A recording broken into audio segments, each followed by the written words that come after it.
This bacon asparagus tart is adapted from my quiche recipe, and because it can be made ahead of time and reheated and served with fresh fruit or a salad for breakfast, lunch, or dinner, it makes a perfect Easter Sunday meal.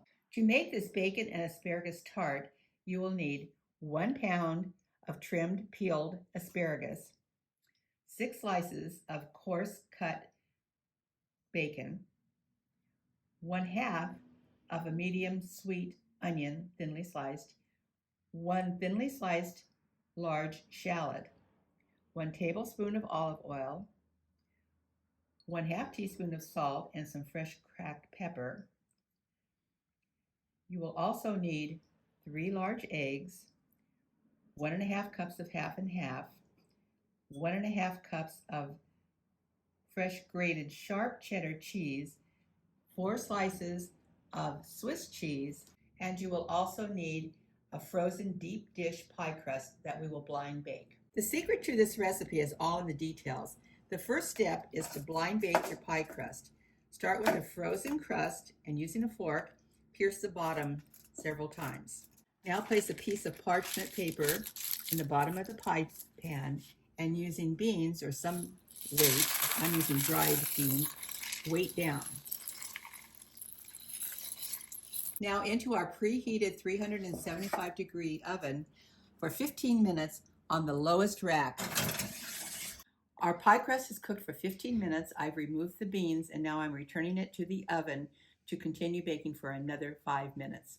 Our perfectly blind baked pastry is out of the oven and has cooled, and at this point it can be covered and refrigerated until you're ready to bake, or filled and baked immediately. With our pie crust blind baked, it's time to make the filling and cook the bacon until it's crisp. Our bacon is almost ready and it's beautifully golden and crisp, and who doesn't love the smell of bacon? Now you just simply want to remove the bacon from the pan, and then we'll drain the pan of the excess bacon grease. Now it's time to prepare our asparagus, and I'm using a French asparagus peeler. When I was taking a cooking class in France, we were taught to peel asparagus, and it makes a huge difference. It's very easy to do, and it makes the entire stalk very edible. You want to do just a coarse chop on your asparagus. I've held out 8 stalks, which we'll use for the garnish on the finished tart. Back to the stove and back to the skillet. I'm adding 1 tablespoon of olive oil, and now our onion and shallot. And this will cook for probably about 4 to 5 minutes, just until the onions and shallots start to look translucent. And now it's time to add our chopped asparagus and continue to saute for about another 3 minutes. Now return your cooked bacon back to the skillet and mix well.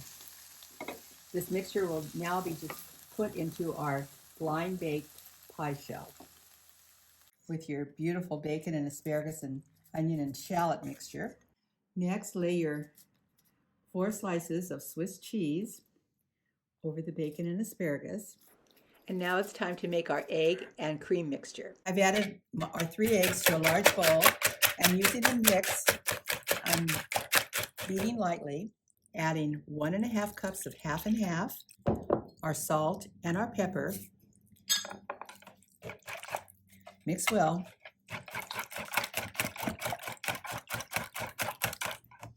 And now 1 1/2 cups of grated sharp cheddar cheese. Stir it all together. And now gently pour your egg and milk mixture over the entire pastry.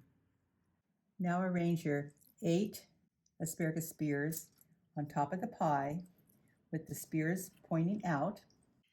And I'm giving it a very light sprinkling of nutmeg before this goes into a 350-degree preheated oven for about 30 minutes. And again, bake on the lowest rack. Your tart should jiggle just a little bit when it comes out of the oven, and it needs to set for 10 minutes before slicing. Baking a quiche or tart is really quite simple. In its most basic form, it's a custard of eggs and milk baked in a crust, but the success is in these 4 simple details. Number 1, you must blind bake your crust to ensure a crisp, flaky crust. Don't use too many eggs. The ratio is 1 large egg to 1/2 cup of dairy. Bake on the lowest rack in your oven to ensure a golden and crisp crust, and don't overbake. The pie should jiggle a little when it comes out of the oven, and it will set as it cools. To reheat, reheat at a 350 oven until warm.